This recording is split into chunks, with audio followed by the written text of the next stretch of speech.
Selamat datang pada mata kuliah Sistem Biologi 31S 4103 yang akan diampu oleh saya sendiri Dr. Mary Maria Margrita dari Program Studi Teknik Bioproses Fakultas Bioteknologi Institut Teknologi Del. Sekarang kita akan memasuki topik quorum sensing bagian kedua. Outline dari kuliah hari ini adalah quorum sensing pada bakteri gram negatif. Contoh yang akan diberikan pada kuliah hari ini adalah pada bakteri Vibrio visceri dan Pseudomonas aeruginosa. Terdapat 4 tahap pada quorum sensing. Yang pertama adalah bakteri menghasilkan molekul kecil sinyal biokimia. Molekul sinyal ini dilepaskan ke lingkungan secara aktif atau pasif. Bila molekul sinyal sudah mencapai konsentrasi tertentu, molekul sinyal akan dikenali oleh suatu reseptor spesifik pada bakteri. Pengenalan dan ikatan molekul sinyal oleh reseptor spesifik akan menyebabkan terjadinya perubahan regulasi ekspresi gen. Salah satu akibat dari perubahan regulasi ekspresi gen adalah peningkatan sintesis protein yang bertanggung jawab terhadap produksi molekul sinyal. Peningkatan sintesis molekul sinyal akan menciptakan suatu loop feedback positif, sehingga sinyal quorum sensing disebut dengan autoinducer. Quorum sensing pada bakteri gram negatif menggunakan autoinducer homoserin lactose atau yang disebut HSLS yang disintesis oleh Lux-I homolog dan dikenali oleh Lux-R homolog. Lux-R homolog berikatan dengan HSLS dan berperan sebagai protein aktivator transkripsi untuk memunculkan fenotipe. Mengapa di sini saya menyebutkan istilah homolog untuk Lux-I dan Lux-R? Karena pada berbagai bakteri, khususnya pada bakteri gram negatif, banyak protein lain selain Lux-I dan Lux-R yang memiliki aktivitas serupa dengan Lux-I dan Lux-R dalam quorum sensing, tetapi dikode oleh gen yang berbeda. Salah satu fenotipe yang ditimbulkan dari quorum sensing adalah bioluminescence atau pendaran cahaya. Contoh yang akan disampaikan di sini adalah bioluminescence yang dihasilkan oleh bakteri Vibrio visceri. Seperti telah disampaikan pada video sebelumnya, bahwa Vibrio visceri bersimbiosis dengan cumi laut Euphrymna scolopes dalam suatu light organ. Simbiosis ini menguntungkan bagi Vibrio visceri karena bakteri mendapat suplai nutrisi sehingga dapat tumbuh. Sedangkan keuntungan bagi cumi laut adalah pendaran cahaya yang dihasilkan oleh Vibrio visceri menyebabkan cahaya bulan tidak menimbulkan bayangan cumi, sehingga cumi terhindar dari predatornya. Dalam keadaan bebas di air laut, kerapatan Vibrio visceri kurang dari 100 bakteri per mililiter dan tidak berpendar. Bioluminescence atau pendaran cahaya akan terjadi pada kerapatan sel lebih dari 10⁸ sel per mililiter. Biasanya terjadi pada media kultur yang kaya nutrisi dan pada light organ berbagai hewan laut. Bioluminescence meningkat di pertengahan fase log pertumbuhannya, disebabkan terjadinya regulasi transkripsi protein lusifrase dan dicapainya batas ambang kerapatan sel dalam sistem. Gen-gen yang berperan dalam fenotipe bioluminescence pada Vibrio visceri terdiri dari 8 gen Lux, yaitu Lux-A sampai E, Lux-G, Lux-I, dan Lux-R. Operon di bagian kanan disebut dengan Lux-Regulon terdiri dari gen-gen yang diperlukan untuk mensintesis autoinducer, yaitu gen Lux-I, dan klaster gen yang diperlukan untuk bioluminescence atau menghasilkan protein enzim lusifrase, yaitu gen Lux-CDA BEG. Pada kerapatan sel yang rendah, Lux-I mengalami transkripsi basal secara teratur dan mengakumulasi OHHL dalam medium, sehingga dicapai batas ambang konsentrasi OHHL. Yang dimaksud dengan transkripsi basal adalah transkripsi terjadi pada laju yang normal, tidak ada peningkatan atau penurunan, dan menghasilkan transkrip dalam jumlah yang normal sesuai kebutuhan dasar sel. Saya menyebutkan di sini akumulasi OHHL dalam medium. Maksudnya adalah bila Vibrio visceri dikultur dalam medium sintetis, maka OHHL ini akan terakumulasi dalam medium tersebut. Tetapi bila Vibrio visceri berada dalam kondisi simbiosis dalam light organ cumi laut, maka medium yang dimaksud adalah lingkungan di luar sel bakteri, tetapi di dalam light organ tersebut. Ketika terjadi peningkatan kerapatan sel sehingga tercapai konsentrasi kritis OHHL dalam medium, maka OHHL akan berdifusi kembali ke dalam sel dan berikatan dengan gen LuxR. Ikatan autoinducer OHHL dengan gen LuxR akan stabil bila konsentrasi OHHL berada pada konsentrasi tertentu, yaitu sekitar 3 molekul OHHL per sel. Ikatan autoinducer pada N-terminal domain regulator gen LuxR akan menginduksi domain C-terminal untuk mengaktifasi transkripsi Lux-regulon. Cahaya biru hijau dengan intensitas maksimum di 490 nanometer merupakan indikator terjadinya fenotipe bioluminescence pada Vibrio visceri.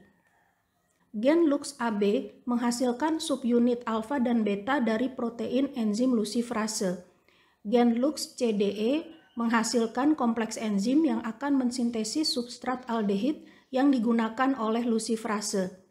Sedangkan gen LuxG menghasilkan flavin reduktase yang hingga saat ini belum diketahui pasti fungsinya apa dalam sistem quorum sensing tersebut. Salah satu fenotipe quorum sensing yang lain yang dihasilkan oleh Pseudomonas aeruginosa adalah dihasilkannya faktor virulensi. Faktor virulensi biasa dihasilkan oleh bakteri-bakteri yang bersifat patogen. Pseudomonas aeruginosa dapat hidup dalam berbagai kondisi lingkungan, bahkan kondisi lingkungan yang umumnya tidak dapat mendukung kehidupan mikroorganisme lain. Pseudomonas aeruginosa dapat menyebabkan infeksi akut dan kronik pada manusia, antara lain dapat menginfeksi penderita cystic fibrosis, pasien dengan immune compromise, dan orang-orang lanjut usia. Oleh karena itu, Pseudomonas aeruginosa disebut sebagai patogen yang bersifat oportunis, artinya hanya mampu menginfeksi inang yang berada dalam kondisi imunitas yang rendah. Untuk menimbulkan infeksi dan mempertahankan infeksi yang ditimbulkannya, Pseudomonas aeruginosa menghasilkan faktor virulensi yang diregulasi oleh sistem quorum sensing. Pseudomonas aeruginosa memiliki 3 sistem quorum sensing, yaitu sistem LAS-I-LAS-R, sistem RHLI-RHLR, dan sistem PQS. Sistem LAS-I-LAS-R merupakan sistem quorum sensing utama pada Pseudomonas aeruginosa karena reseptor LAS-R yang sudah teraktivasi selain akan terus mengaktifkan sistem quorum sensing LAS-I-LAS-R, tetapi juga akan mengaktifkan sistem quorum sensing RHLI, RHLR, dan PQSR. Kerjasama ketiga sistem quorum sensing ini mendukung dihasilkannya faktor virulensi. Pada diagram jalur sinyal ketiga sistem quorum sensing pada Pseudomonas aeruginosa ini, tampak bahwa LAS-R teraktivasi selain terus mengaktifkan ekspresi gen dalam sistem LAS-I-LAS-R, juga mengaktifkan ekspresi gen dalam sistem quorum sensing RHLI, RHLR, dan PQSR. LAS-I mensintesis autoinducer 3-okso C12 homoserin lakton atau 3-OC12-HSL. Pada kondisi kerapatan sel yang tinggi, autoinducer ini terdeteksi dan berikatan dengan reseptor LAS-R. Ikatan LAS-R dengan 3-OC12-HSL mengaktifasi transkripsi gen-gen yang mengkode faktor-faktor virulensi seperti elastase, protease, dan eksotoksin A. Salah satu gen target LAS-R 3-OC12-HSL adalah LAS-I yang menstabilkan sintesis autoinducer, sehingga dalam sistem LAS-I-LAS-R ini terjadi regulasi autoinduksi. LAS-R 3-OC12-HSL juga meregulasi gen RHLI untuk menghasilkan autoinducer kedua, yaitu butanoyl homoserin lakton atau C4-HSL. Pada konsentrasi tinggi, autoinducer ini akan berikatan dengan reseptor RHLR. Ikatan RHLR C4-HSL mengaktifasi transkripsi gen-gen yang mengkode faktor-faktor virulensi yaitu elastase, protease, piosianin, dan siderophores. Gen target dari ikatan RHLR C4-HSL ini juga adalah gen RHLI untuk menstabilkan sintesis autoinducer, sehingga pada sistem RHLI, RHLR juga terjadi regulasi autoinduksi.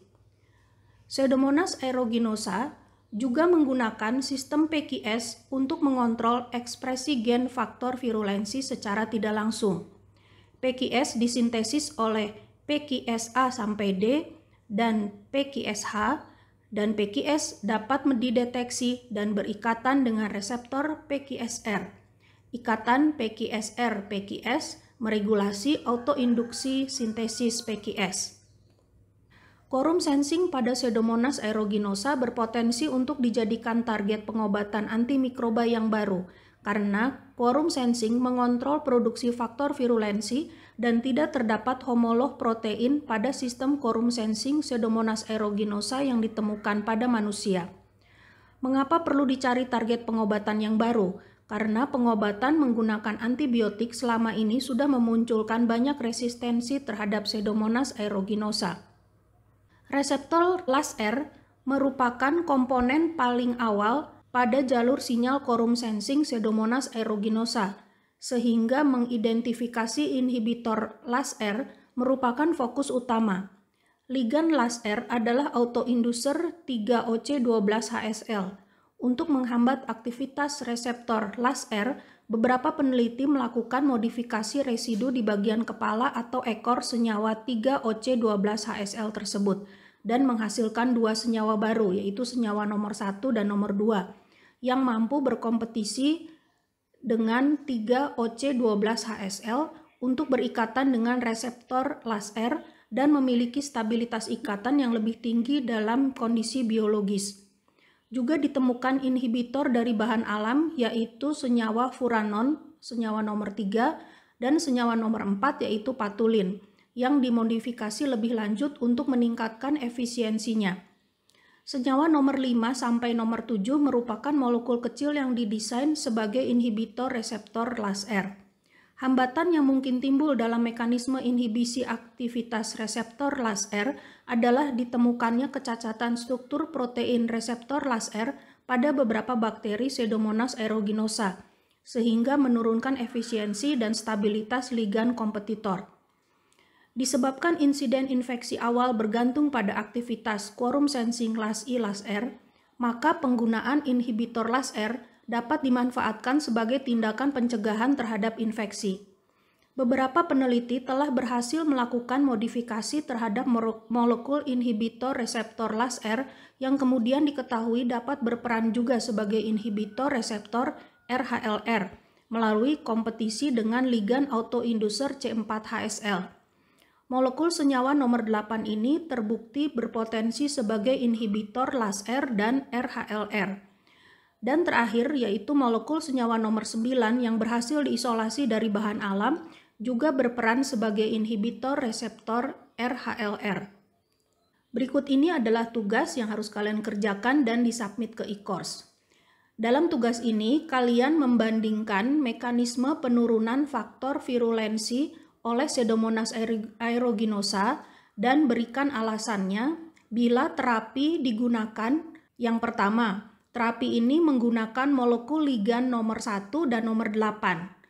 Jadi kalian bandingkan bila menggunakan molekul ligan nomor 1 dan nomor 8, bagaimana mekanisme penurunan produksi faktor virulensinya.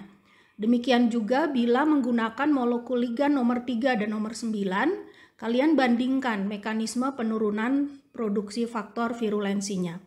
Berikut ini adalah beberapa bahan bacaan yang digunakan pada kuliah hari ini dan dapat kalian baca bila ada hal-hal yang kurang jelas. Paper nomor 1 berisi penjelasan fenomena dan mekanisme quorum sensing secara umum pada bakteri gram negatif dan positif. Paper nomor 2 berisi penjelasan mekanisme quorum sensing dengan fenotipe bioluminescence pada Vibrio seri. Paper nomor 3 berisi penjelasan mekanisme quorum sensing dengan fenotipe patogen pada Pseudomonas aeruginosa. Paper nomor 4 adalah bahan bacaan untuk menambah pengetahuan bagaimana dengan mempelajari fenomena dan mekanisme quorum sensing pada Pseudomonas dapat dikembangkan suatu mekanisme antibiotika. Nomor 5 juga kurang lebih mirip dengan paper nomor 4. Sekian pertemuan mengenai topik quorum sensing bagian kedua. Terima kasih.